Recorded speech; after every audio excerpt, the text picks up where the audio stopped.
The White House has a secret hiding in plain sight for 235 years, and it's more disturbing than any political scandal you've seen on the news. But wait, before we begin, please subscribe to ensure that you never miss out on any of my essential stuff. Comment, "I subscribe" below, and I will personally welcome you to our community. With that said, let's get started. Meet Peter, 19 years old, stonemason. Leased from a Virginia plantation owner for $5 a month. Paid to his owner, not him. Peter's hands are wrapped in canvas because sandstone tears skin like paper. Every column you see in White House photos, he shaped dozens of them. He worked 10-hour days, 6 days a week. Peter died at 34 from lung disease caused by breathing stone dust year after year. In 2016, the National Archives confirmed enslaved labor built the entire Capitol complex. White House, Treasury Building, Supreme Court. The real scandal isn't who built it, it's what happened to their descendants, and it's still affecting America today. Imagine being worth $5 a month. Not your labor, your entire existence reduced to a government expense line item. Meet Eliza, 16 when sent to the construction site to haul lumber through Maryland winters. Heavy oak beams left permanent grooves in her shoulders. She watched her brother collapse from exhaustion. The foreman called for a whip, said the boy was lazy. He was 12. A 2017 Georgetown University study calculated the actual value. Enslaved labor contributed $3.2 billion in today's money to federal construction between 1790 and 1863. But the cover-up goes deeper.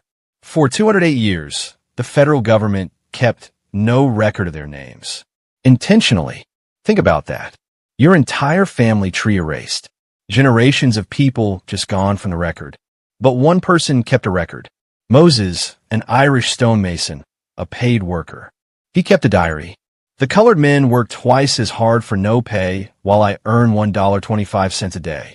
This is America's original sin. That diary sat in a basement for over 200 years. Discovered in 2009. The White House Historical Association launched a real investigation in 2016. Only in 2020 did they publish a partial list of names. Partial. After 235 years. Now here's where it gets uncomfortable for modern America. That stolen labor directly created today's racial wealth gap. 2019 Brookings Institute study. The average white family has 10 times the wealth of the average black family. Where did that gap start? 1619 to 1865, 246 years of stolen wages never paid back. Economists calculated the value with interest, $14 trillion. Meet James Orinoco Dexter. DNA testing confirmed in 2019 he's a direct descendant of enslaved White House workers. James is a janitor in Maryland earning $32,000 a year. His ancestor built the home of the most powerful person on earth. His family never received a penny, an apology, or acknowledgement until journalists found him. But some say that was history. Let me show you how it's still happening. The Washington Post, not the government, launched an investigation in 2000 to force this truth public. 2008, Congress commissions a study on enslaved labor in federal buildings. Report completed 2010. Released 2016, 6 years later. With heavy redactions. 2016, Michelle Obama at the Democratic National Convention says, "I wake up every morning in a house built by slaves." Conservative media exploded. She's being divisive. Why bring that up? Fact checkers. She was 100% his. So what do? Ignoring it for 235 years hasn't worked. Some institutions are making this right. Georgetown University discovered they sold 272 enslaved people in 1838 to pay debt. By 2019, they offered descendants preferential admission. 2021, students voted to create a $27 million reparations fund from their own tuition.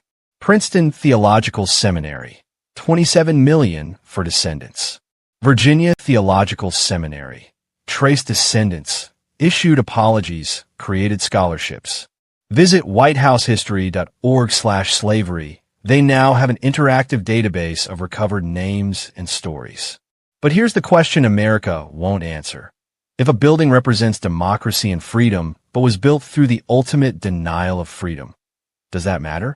Drop acknowledge in the comments if schools should teach the full truth about who built America's famous buildings. Drop move on if you think we're focusing too much on the past. Let's see where this community stands. Next, I'm investigating which famous monuments were also built by enslaved labor. The Lincoln Memorial, Washington Monument, even the Supreme Court. Hit subscribe so you don't miss it. Peter, Eliza, Moses, James. Their hands built history.